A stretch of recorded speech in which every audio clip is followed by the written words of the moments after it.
செங்கல்பட்டு அருகே 5 வயது மாணவிக்கு பாலியல் தொல்லை கொடுத்ததாக அளிக்கப்பட்ட புகாரின் பேரில் பள்ளி பேருந்தின் கிளீனர் முருகனை போலீசார் கைது செய்து விசாரணை மேற்கொண்டுள்ளனர்.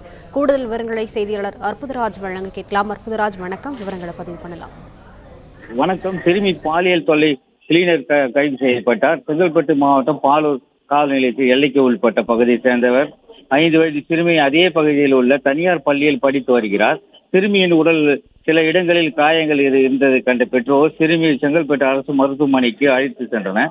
குழந்தை யாரோ பாலியல் சீண்டலில் ஈடுபட்டதை தெரிய வந்தது. மேலும் மேல் சிகிச்சைக்காக சென்னை எழும்பூர் அரசு மருத்துவமனைக்கு குழந்தை அனுப்பி வைக்கப்பட்டுள்ளது. இது குறித்து செங்கல்பட்டு அனைத்து மகளிர் காவல் நிலையத்தில் அளித்த புகாரின் பேரில் சிறுமி படித்து வந்த பள்ளி வாகனத்தில் கிளீனராக வேலை செய்ய வந்தவர் பாலூர் பகுதியை சேர்ந்தவர் முருகன், வயது 45, பள்ளி வளாகத்தில் வைத்து குழந்தையிடம் பாலியல் சீண்டல் ஈடுபட்டது தெரிய வந்தது. முருகனை அழைத்து வந்து மேலும் அவர் விசாரணை செய்து வருகின்றனர்.